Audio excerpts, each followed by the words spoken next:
What is going on, movie fans? Back at it with the second movie review on the channel. In this video, I'm going to be reviewing, obviously, the new Matrix Resurrections. Was going to do this with Greg, but Greg is really down on the movie, and he said he needed to have a few more days to really think things over, to talk about how he really feels about this movie. We're going to be doing a live stream in 5 or 6 days where we'll talk about this movie together. We'll talk about several other movies, and we'll get some of your guys' ideas for things that you'd like to see on the channel. So really looking forward to that. If you haven't done so, hit the bell, subscribe, get a notification so you know when we're going live. It'll probably be a few days after Christmas. Hopefully I get to see some of you guys there, and thank you for all the growth on the channel. We've had over like 100 subscribers in the last 4 or 5 days. Obviously a lot of that due to probably a lot of you guys that came over from my sports channel. So can't say thank you enough. If you're new to seeing me on YouTube and you're a big movie fan, stick around. Going to be doing a lot more content in the future. But let's dive in to the Matrix Resurrections. Of course, the 4th installment of the original Matrix movie, which to me is one of my top 10 movies of all time. Absolutely love the Matrix.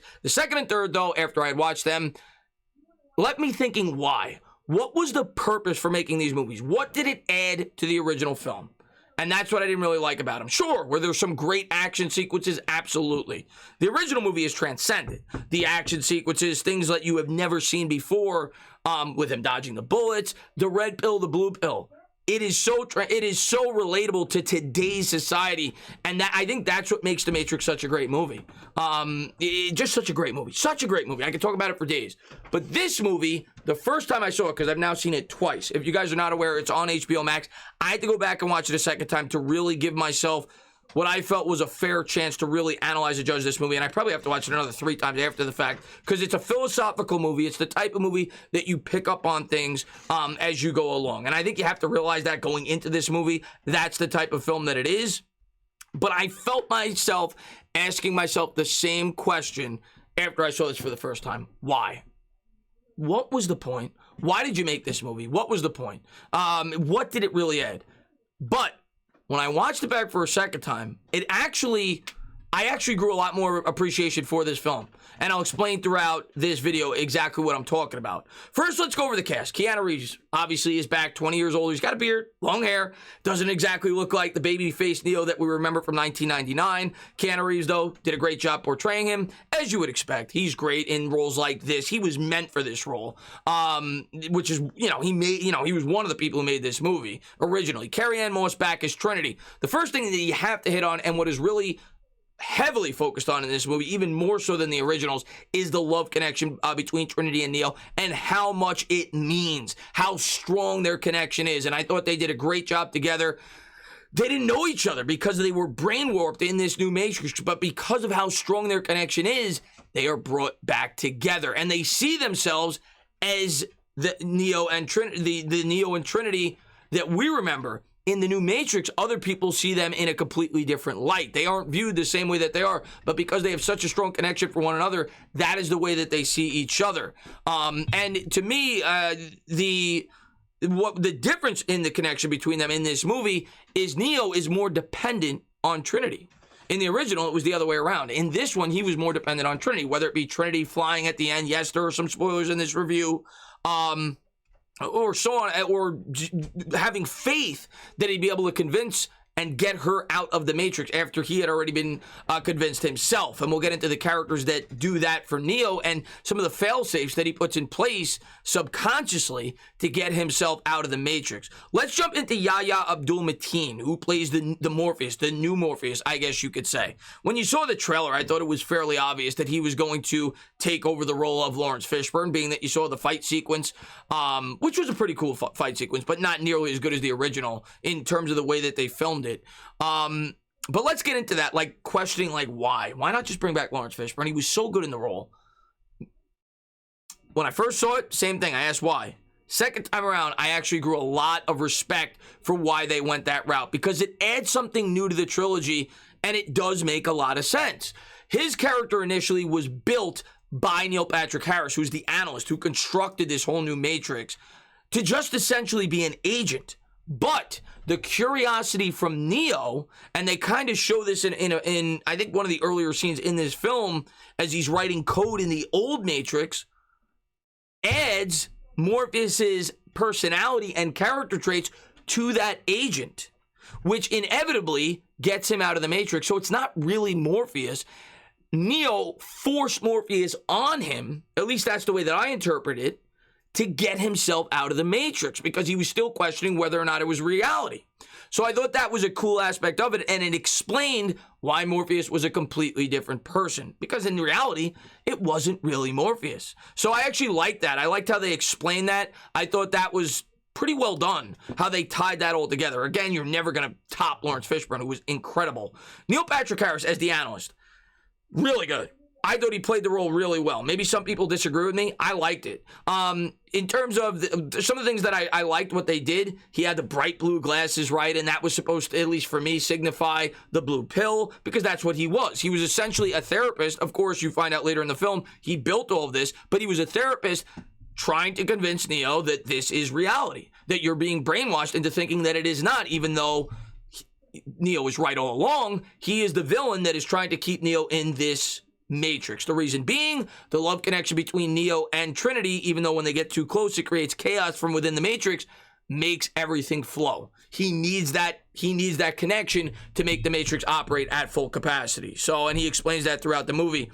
Another thing that I want to touch on real quick, and I'll let you guys, see the movie if you haven't seen it and give your opinion, but just a couple, one little tidbit that I want to throw in there that I liked was bullet time. It was like super slow motion. That they showed this twice throughout the film.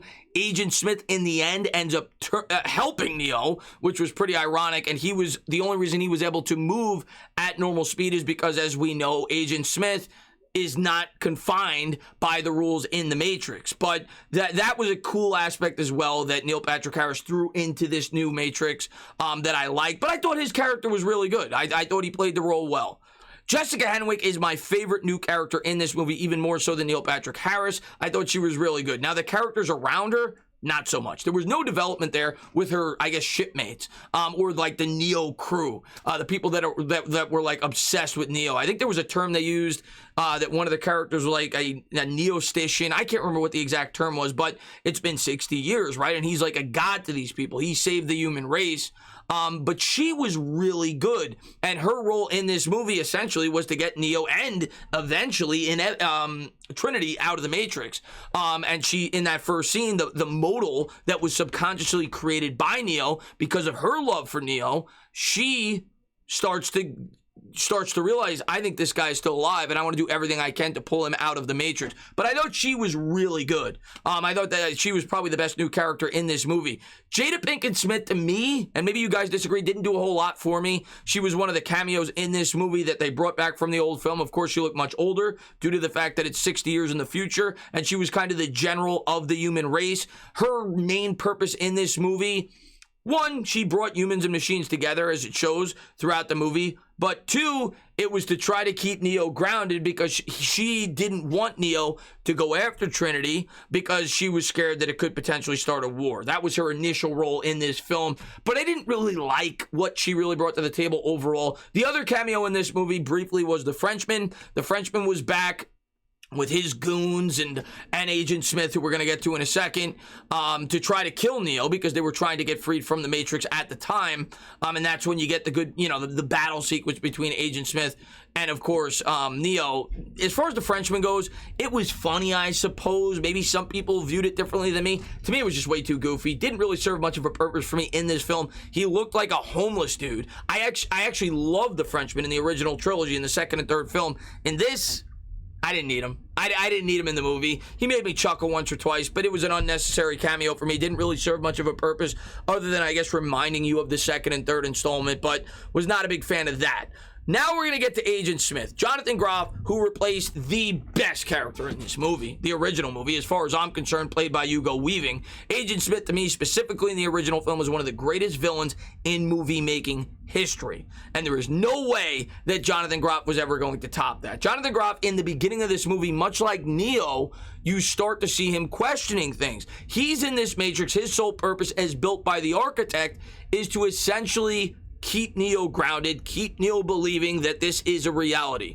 Of course, his nature is to hate Neo and want to kill Neo, but he does not know that he is in a fake Matrix, much like Neo. But you start to see him questioning things at the beginning.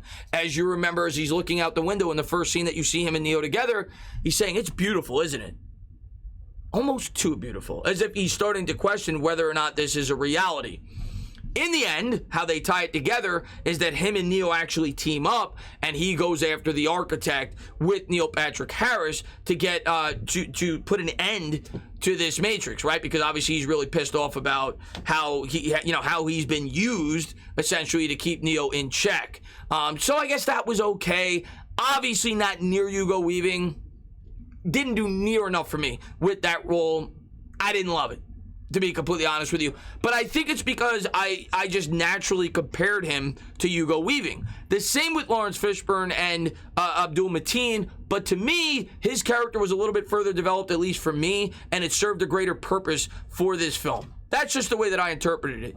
But yeah, overall, in terms of my overall aspect of this film, the letdown for me is I didn't feel like I was back at Matrix 1, which I didn't get enough fan service. That's what I wanted going into this film. So I didn't get that. So for people that are really down on this film that feel that way, I completely understand it. I also understand people because the first time I went into this movie who were saying it felt like too much of like a parody. It was like almost like a joke.